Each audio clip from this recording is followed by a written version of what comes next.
Je vais corriger la suite de ton projet fil rouge. Donc, rappel de l'énoncé.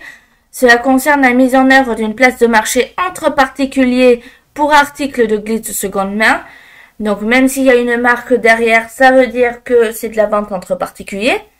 Cette application est faite, donc, comme je viens de dire, en fait, pour le compte d'une entreprise qui vend des articles de glitch haut de gamme et durables.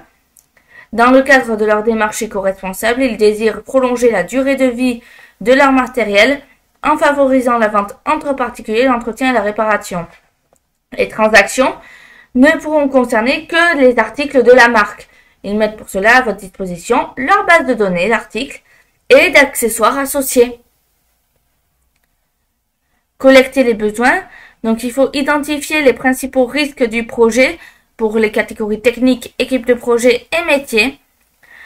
L'équipe de projet étant constituée d'une seule personne, vous, il faut faire un état des lieux réaliste des points forts et points faibles pour la mise en œuvre de ce projet. La partie contexte n'est pas traitée car c'est un projet fictif. Pour chaque risque identifié, il faut tenter de proposer une ou plusieurs mesures pour les prévenir. Donc, voici ce que tu as proposé. Alors, niveau risque technique, il faut s'assurer que ce projet ait une bonne faisabilité. Alors, je suis pas sûre que la phrase soit très française, mais bon, je comprends l'idée. S'assurer de la disponibilité des plateformes ou du matériel pour réaliser ce projet. Choisir des technologies ayant fait preuve de stabilité dans le temps et s'assurer qu'elles soient maintenues pendant la durée du projet. Donc ça, c'est bien. Risque humain. Choisir les technologies correspondant à mes compétences. Diviser le projet en plusieurs parties comme des objectifs à atteindre, source de confiance après contrôle du bon fonctionnement des parties réalisées. Ne pas s'éparpiller. Alors, ne pas s'éparpiller, c'est un peu, j'ai envie de dire le terme bateau.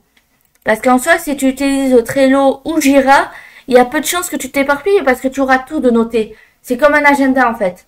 Et si tu utilises Trello, tu vas faire des petites cartes et tu vas te dire, ok, je commence par la carte A. La carte A, j'ai noté que je dois faire une maquette. Bon, ben, je la passe dans un cours. Et je commence par faire ma maquette.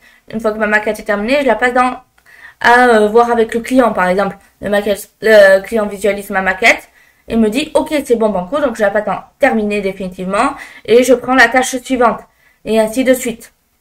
Donc voilà. Ça, normalement, ça ne devrait pas être là. Bon, il y aura toujours un risque d'éparpillement, mais en théorie, il ne devrait pas vraiment y être. Alors, ça, c'est ce que je viens de dire. Donc, si tu fais ça, en soi, ça ne devrait pas y avoir.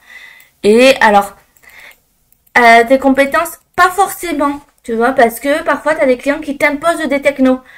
Ils suivent un peu les modes, un peu comme les vêtements, j'ai envie de dire.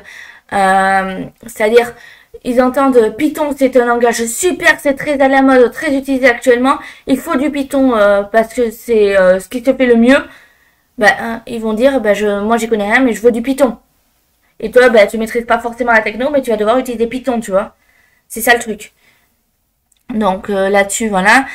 Risque métier, faire part aux utilisateurs d'une ébauche pour s'assurer que le projet correspond bien aux attentes de ses utilisateurs et éviter une mauvaise compréhension des besoins. Le projet final doit apporter de la valeur à l'entreprise. Donc ça, oui. En général, ce qui se fait, c'est lorsque toi, tu fais un wireframe, puis une maquette, ces deux étapes, tu vas les fournir au client et le client va tester par lui-même.